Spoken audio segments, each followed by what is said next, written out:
back now to our next conversation. As President Bola Tinubu took the oath of office, becoming the 16th Nigerian leader, Nigerians have called on him to tackle a host of issues. And today we're looking at unemployment and brain drain. Joining me now is Osita Nwajiufor, founder, CEO of Black Tech, and official member of Forbes Business Council. Joining me via Zoom. Great to have you on the show. Good morning. Good morning. I think you have to unmute yourself.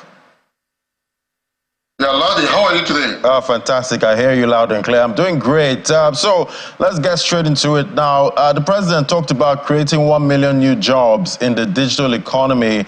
How do you see this becoming a reality? Yeah, thank you so much. One thing about new government and policies is the fact that once a new government come on board, there is always that drive in terms of making pronouncements. Sometimes probably governments didn't look at data in terms of what has happened before now and what they can do differently. I know past administration have made comments like that.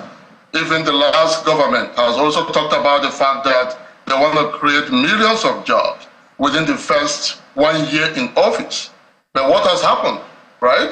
8 years down the line, I don't think we can really vouch that the government have created millions of jobs they talked about creating. For me, I think this present government can do it. It's possible. It's something that governments all over the world have been able to do when there is political will, when they have the right people in the right places. These are possibilities. Look at, for instance, the last government.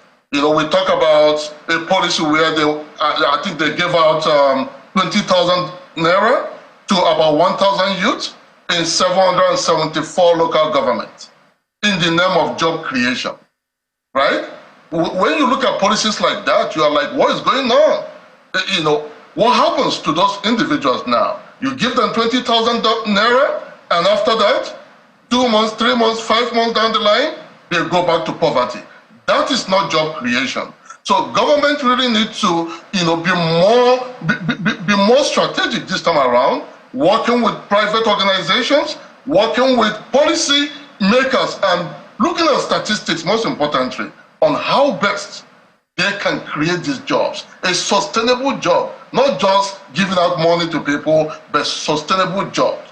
Some of these funds, for example, that the last government gave out to youths, can actually be channeled in creating industries in various local governments through PPP, public-private partnership. Get organization to manage this establishment. By now, these companies will still be existing, and youth will be engaged for jobs in the years to come, not just handing out money. So I want to see policies where government is able to come up with the right programs, right initiative, and not just initiative just to appease certain group of people, but a sustainable plan towards reducing the unemployment situation in Nigeria. I did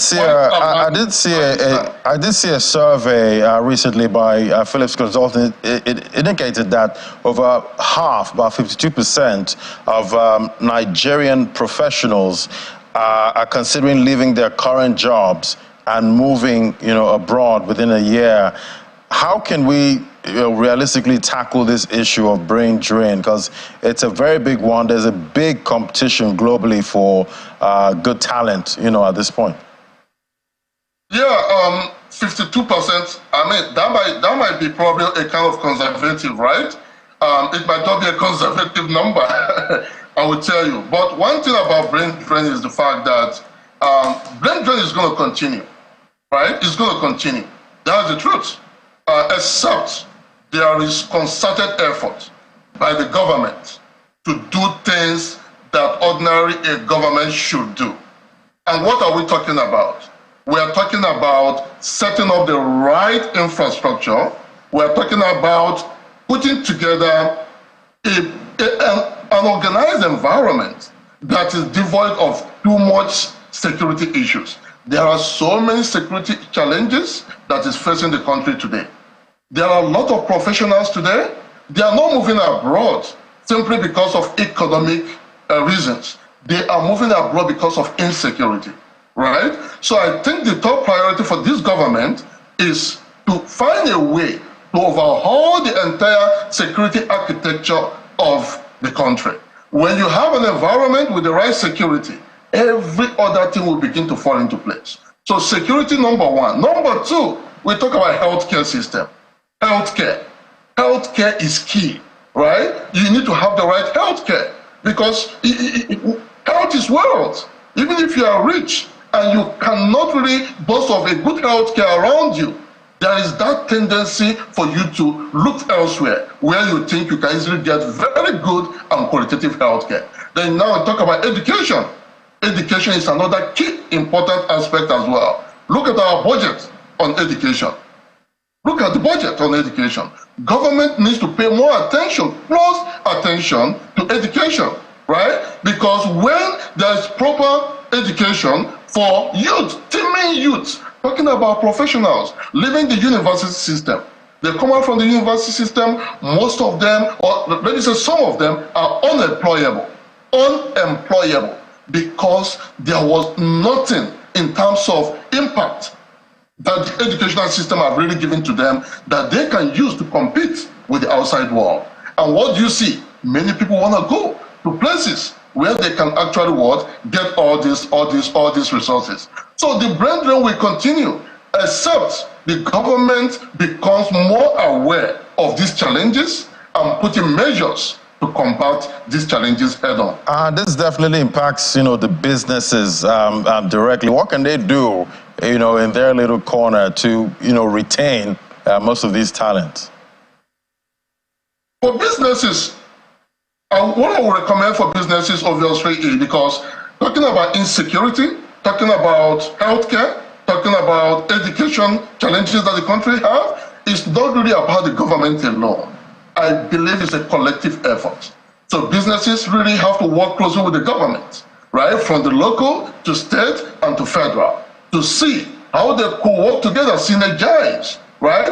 In helping with all these infrastructural challenges that the country is facing today.